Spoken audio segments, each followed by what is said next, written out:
Assalamualaikum warahmatullahi wabarakatuh. Terima kasih sudah klik video ini. Semoga kita selalu diberikan kesehatan, kelancaran rizki, dan semoga Allah Subhanahu wa Ta'ala mempermudah segala urusan kita. Amin, amin ya robbal alamin.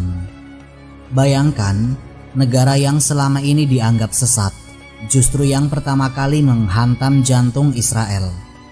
Sementara negeri-negeri Sunni yang kita yakini akidahnya lurus hanya diam, menonton, dan mengecam lewat mikrofon. Lalu muncul pertanyaan yang membuat dada sesak. Bolehkah kita bersyukur atas kehancuran Israel jika yang melakukannya adalah Syiah? Apakah ini bentuk al-wala wal bara? Atau justru kita sedang bermain api di atas bara fitnah akidah? Narasi ini akan membongkar fakta-fakta mengejutkan, menyibak kekeliruan sebagian umat dalam bersikap, dan mengajak Anda untuk kembali ke prinsip akidah Ahlus Sunnah wal Jamaah, yaitu berpihak pada yang benar meski dari tangan yang salah. Simak video ini sampai akhir karena apa yang akan Anda dengar bisa mengubah cara pandang Anda terhadap dunia Islam hari ini. Bismillah, mari kita mulai ceritanya.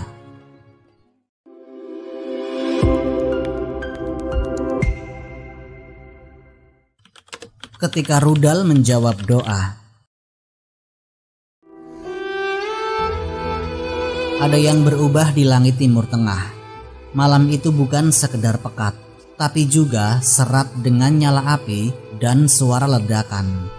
Rudal-rudal yang selama ini hanya dimonopoli Israel kini meluncur dari arah yang tidak biasa, yaitu Iran. Bukan lewat kata-kata, bukan lewat kutukan, tapi lewat senjata. Dan dunia mendadak terdiam. Israel yang selama ini dikenal sebagai negara tidak tersentuh, yang mengebom Gaza berkali-kali tanpa pembalasan sepadan, akhirnya merasakan sesuatu yang selama ini hanya dialami rakyat Palestina, yaitu rasa takut. Serangan ini bukan dimulai oleh Iran, tapi oleh Israel sendiri yang menyerang konsulat Iran di Suriah. Secara hukum internasional, itu sama saja dengan menyerang wilayah kedaulatan sebuah negara. Iran kemudian membalas, dan balasannya bukan sembarangan. Serangan rudal jarak jauh, drone-drone bersenjata, sistem elektronik yang membingungkan pertahanan udara Israel. Semua itu terjadi hanya dalam hitungan jam. Berita itu menyebar cepat dari Al-Quds ke Jakarta, dari Gaza ke Garut. Di media sosial, umat Islam terlihat bersorak. Ada yang menulis Alhamdulillah, ada pula yang menitikkan air mata, tapi tidak sedikit pula yang menahan diri. Mereka bertanya, bolehkah kita bergembira saat Iran menyerang Israel? Bukankah Iran itu Syiah? Bukankah mereka juga sesat dalam akidah? Pertanyaan ini tidak bisa dijawab dengan emosi, dan tidak boleh pula dijawab dengan fanatisme buta. Ia harus dijawab dengan ilmu dan keadilan. Karena sesungguhnya bukan hanya rudal yang meledak malam itu, tapi juga logika geopolitik, kebiasaan netralitas palsu, dan sikap diam-diam nyaman umat terhadap tragedi yang tidak kunjung selesai di Palestina. Ketika Israel diserang, sebagian dari kita justru gelisah, bukan karena Zionis menjadi korban, tapi karena pelakunya adalah Iran. Kita ragu untuk bersyukur, hanya karena akidah Syiah berada di balik pelatuk. Padahal pertanyaannya harus dibalik. Jika saudaramu dipukul dan penolongnya adalah orang yang akidahnya menyimpang, apakah kamu akan memilih diam hanya karena tidak sejalan mazhab? Inilah momen krusial, sebab untuk pertama kalinya dalam dekade terakhir bukan negara Sunni yang membela Gaza, tapi negara yang kita pandang penuh curiga, yaitu Iran. Lalu kita pun terjebak dalam dilema. Di satu sisi, kita tidak ridho dengan penyimpangan Syiah. Di sisi lain, kita tidak rela Zionis terus menindas saudara kita di Palestina. Di tengah dilema ini, sebagian dari kita memilih jalan tengah yang tampaknya aman, yaitu diam. Namun, diam dalam situasi seperti ini bukanlah tanda kehati-hatian, tapi tanda kehilangan prinsip. Karena keadilan adalah bagian dari akidah, dan membela tertindas adalah bagian dari jihad. Banyak orang tidak tahu bahwa yang pertama kali menelanjangi kebohongan Zionis bukanlah negara Arab, tapi justru orang-orang yang mereka sebut sesat. Ironi ini harusnya membangunkan kita dari tidur panjang, yaitu bahwa selama ini umat Islam justru tidak bersatu dalam hal paling dasar, yaitu membela darah saudara sendiri. Betapa banyak negeri-negeri Islam yang kaya raya, punya armada, punya teknologi, punya hubungan diplomatik, tapi tidak punya keberanian. Bahkan untuk sekedar menekan Israel dengan embargo ekonomi pun mereka tidak mampu. Mengutuk pun terkadang harus menunggu restu dari Barat. Maka ketika Iran menyerang Israel, apakah tidak layak jika kita bertanya, siapa yang sebenarnya malu hari ini? Apakah kita harus menolak kebaikan hanya karena datang dari tangan yang keliru? Apakah kezaliman harus terus dibiarkan hanya karena kita bimbang dengan siapa yang melawan? Dukungan terhadap suatu tindakan tidak harus berarti pembenaran terhadap akidah. Kita harus bisa memisahkan antara dukungan taktis dan persetujuan ideologis. Dan jangan salah, umat ini bukan bersorak karena melihat Israel dihantam, tapi karena akhirnya ada pihak yang berani menentang dominasi Zionis. Pihak yang cukup kuat dan cukup nekat untuk menyuarakan bahwa Gaza tidak sendiri. Kita bersorak bukan karena cinta Syiah, tapi karena keadilan akhirnya punya suara. Kita bersyukur bukan karena Iran adalah pahlawan, tapi setidaknya hari ini Zionis tidak tertawa sendirian. Kita tahu jalan ini panjang, ini baru permulaan. Tapi pertanyaan yang harus dijawab hari ini bukan soal siapa yang menyerang Israel, tapi mengapa hanya mereka yang berani? Al-wala wal bara, ketika cinta dan benci ditimbang dengan akidah. Di tengah hiruk-pikuk opini umat tentang perang Iran dan Israel, satu istilah mendasar dalam Islam nyaris tidak terdengar, yaitu al-wala wal bara.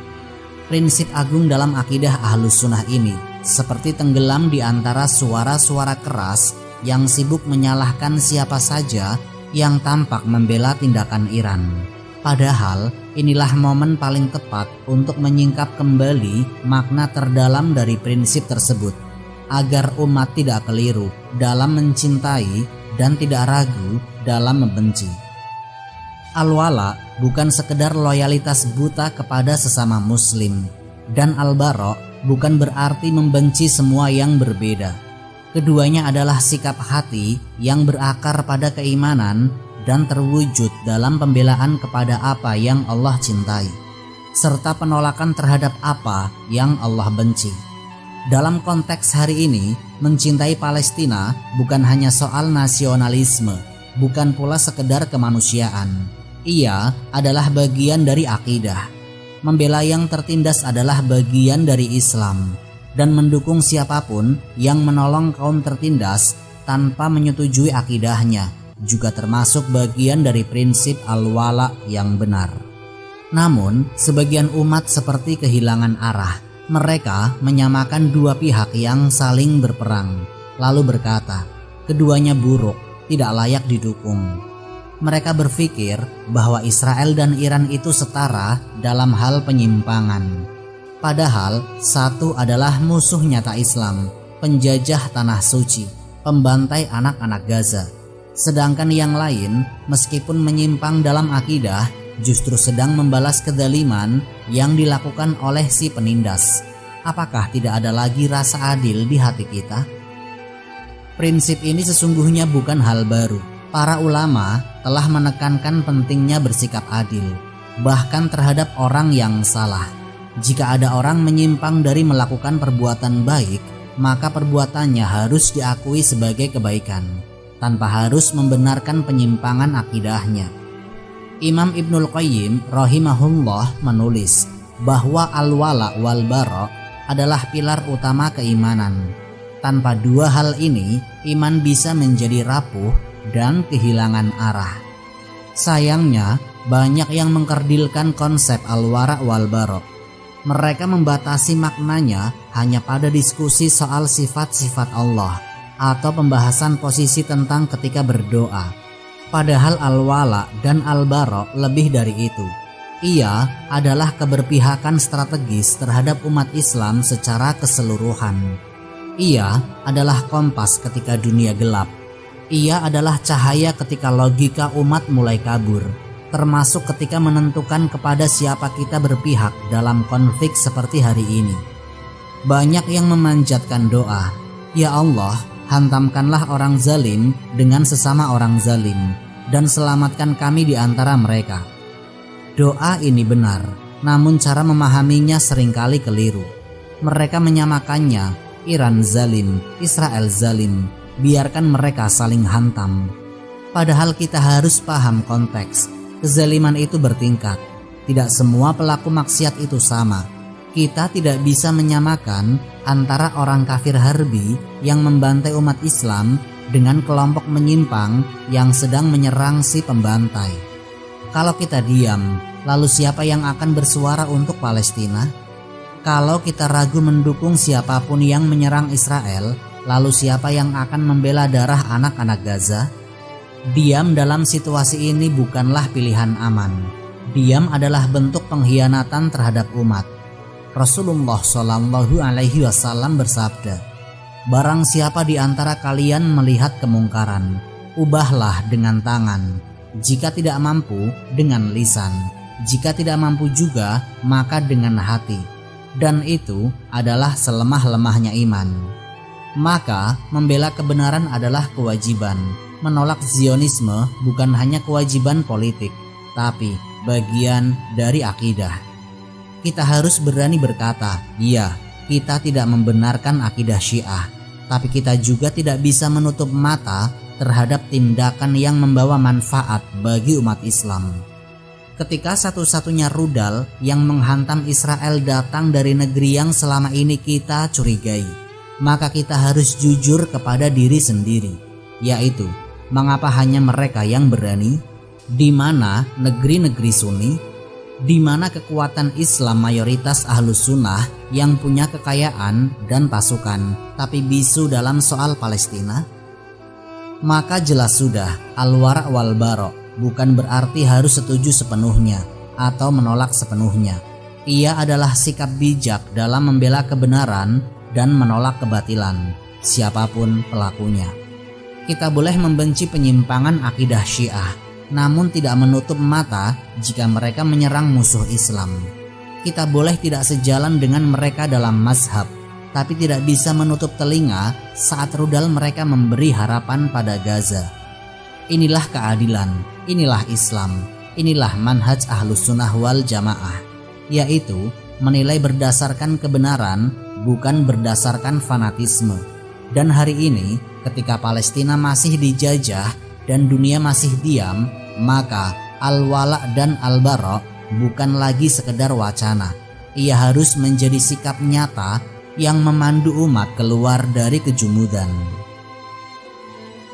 Dukung tindakannya, bukan akidahnya. Masalah terbesar umat hari ini bukan hanya karena lemahnya kekuatan, tapi juga kaburnya prinsip. Ketika Iran membalas serangan Israel, sebagian umat bukannya bersyukur atas terbukanya celah perlawanan terhadap Zionis, malah sibuk mempertanyakan apakah kita boleh bersukacita, bukankah mereka Syiah? Inilah titik krusial di mana kita diuji bukan dalam hal fikih ibadah, tapi dalam keberpihakan. Sebagian umat hari ini justru gagap menilai antara tindakan dan ideologi. Akibatnya, orang yang menyerang Israel pun dituduh sama sesatnya dengan yang membantai warga Gaza. Seolah antara penindas dan penentang itu tidak ada bedanya. Padahal Islam mengajarkan keadilan, bahkan kepada musuh. Ketika ada tindakan yang benar, maka kita akui kebenarannya, meski pelakunya menyimpang dalam hal lain. Inilah keindahan prinsip Ahlus Sunnah, yaitu kita tidak mendewakan orang dan kita tidak menutup mata dari realita. Kita mengukur segalanya dengan neraca syar'i. Maka dalam konteks ini, dukungan terhadap tindakan membela Palestina tidak berarti pembenaran terhadap akidah pelakunya. Kita memisahkan keduanya secara tegas, jujur, dan adil. Sayangnya, sebagian orang terjebak pada logika. Karena Iran Syiah, maka semua tindakannya sesat. Ini adalah penyederhanaan yang merusak akal sehat dan melumpuhkan sikap. Padahal, bukankah Rasulullah sendiri pernah menjalin kesepakatan dengan orang-orang musyrik dalam perjanjian Hudaibiyah? Bukankah beliau pernah menerima bantuan logistik dari non-muslim dalam kondisi perang? Bukankah ada sahabat yang dipuji karena tindakan tertentu walau ia belum sepenuhnya dalam amal yang lain? Kalau terhadap orang kafir pun Islam membolehkan kita menghargai tindakannya yang adil, bagaimana mungkin terhadap Iran yang meski menyimpang tapi tetap mengucapkan syahadat, kita malah menutup mata sepenuhnya? Dalam konteks Palestina, tidak ada satupun negara muslim yang menyatakan perang terbuka terhadap Israel. Tidak ada satupun penguasa Sunni yang menembakkan rudal ke arah tanah yang selama ini mereka sebut jantung umat Islam. Tapi ketika satu negara berani membalas kezaliman Israel secara militer, umat malah ribut membahas mazhabnya. Apakah ini tidak terbalik? Justru yang harus ditanya, di mana peran negara-negara Islam yang selama ini mengklaim sebagai pembela Masjid Al-Aqsa? Di mana suara keras para penguasa Arab yang sejak dulu menjadi rujukan umat? Mengapa mereka hanya mengecam lalu diam? Apakah kita lebih rela Palestina terus-menerus dijajah daripada melihat Iran melawan Israel? Apakah semata karena Iran Syiah, maka seluruh upayanya dalam melawan Zionis harus dianggap batil? Inilah kekeliruan fatal yang menyelimuti sebagian umat. Mereka lebih takut mendukung Iran karena penyimpangan akidahnya daripada membiarkan Israel terus membantai umat Islam dengan bebas. Kita seolah lupa bahwa menyetujui tindakan yang benar tidak berarti menyetujui seluruh pemikiran si pelaku. Dan menolak kezaliman tidak harus menunggu pelakunya berasal dari golongan yang sempurna. Sebaliknya, orang yang menganggap dua pihak sama buruknya dan memilih diam, sejatinya sedang melakukan pengkhianatan terhadap Palestina. Karena dalam konteks perang, netralitas adalah ilusi. Dan dalam konteks penindasan, netralitas berarti mendukung si penindas. Diam bukan berarti adil.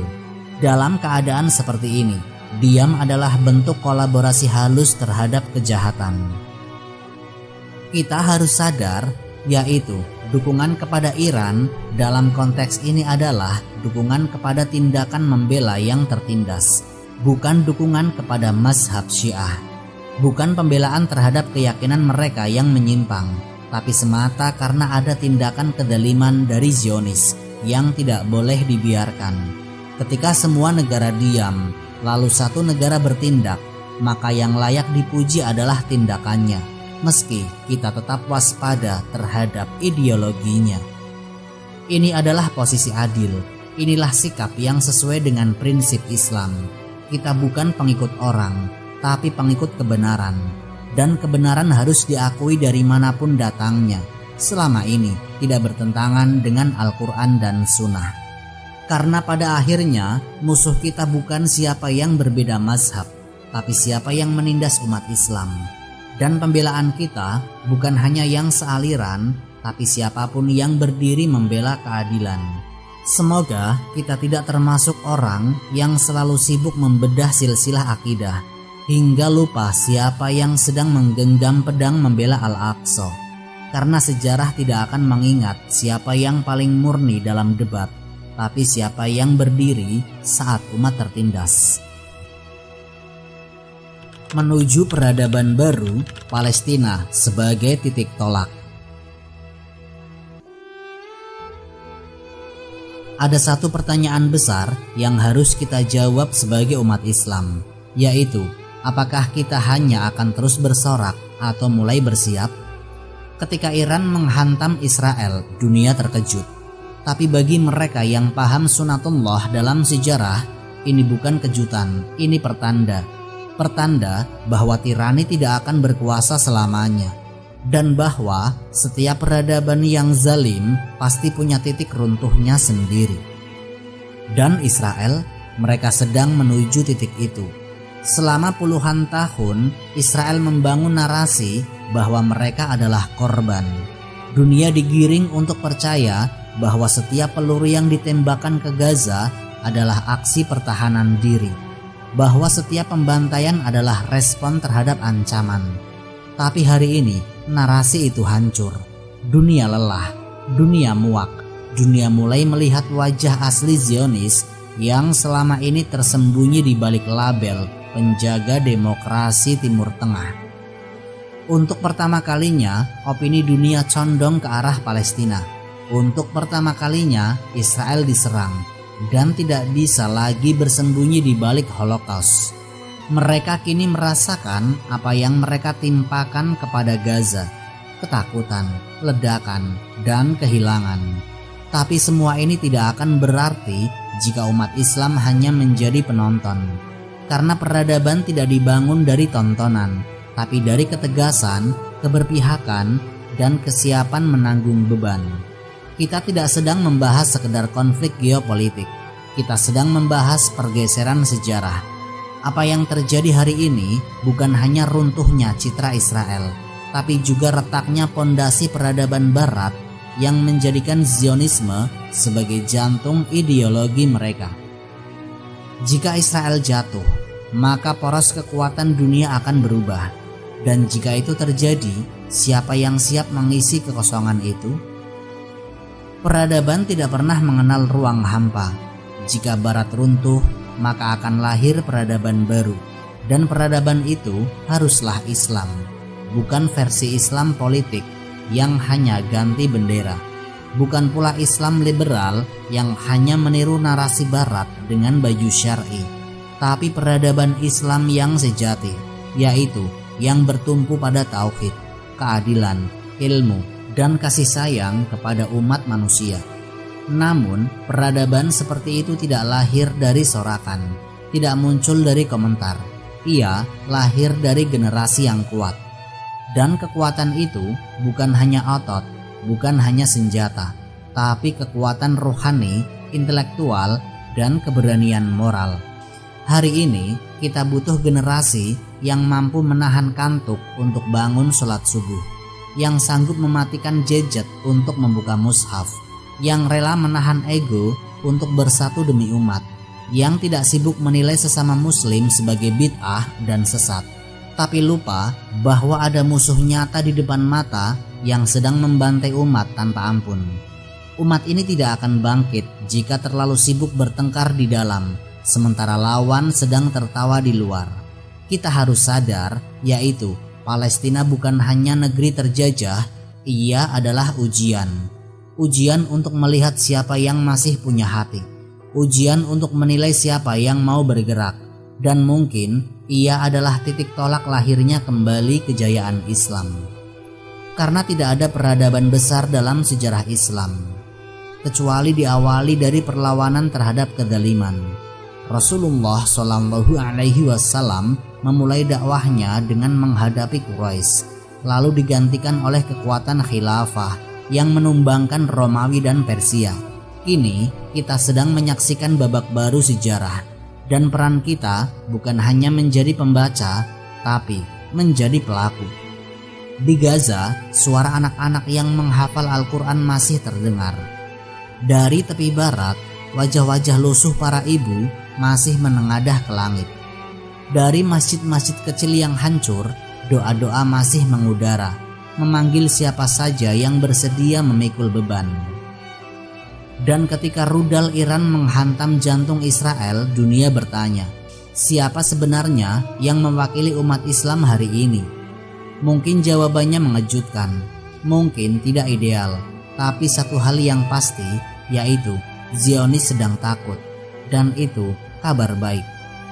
Namun kabar terbaik adalah ketika umat ini benar-benar bersatu, bukan di forum tapi di medan perjuangan, bukan hanya di medsos tapi di masjid, di madrasah, di medan ilmu, di lapangan dakwah, dan di tempat di mana ruh ini dibentuk, yaitu di atas sajadah. Karena inilah bekal sejati peradaban, dan Palestina mungkin hanyalah awalnya. Wallahu a'lam bishawab. Semoga kisah ini memberikan manfaat dan menjadi pengingat bagi kita semua untuk terus memperbaiki diri serta meningkatkan ketaatan kepada Allah Subhanahu wa Ta'ala. Lebih dan kurangnya mohon dimaafkan. Yang benar datangnya dari Allah Subhanahu wa Ta'ala. Khilaf atau keliru itu datangnya dari saya pribadi sebagai manusia biasa. Sampai jumpa di kisah-kisah inspiratif berikutnya. Akhirul kalam. Wassalamualaikum warahmatullahi wabarakatuh.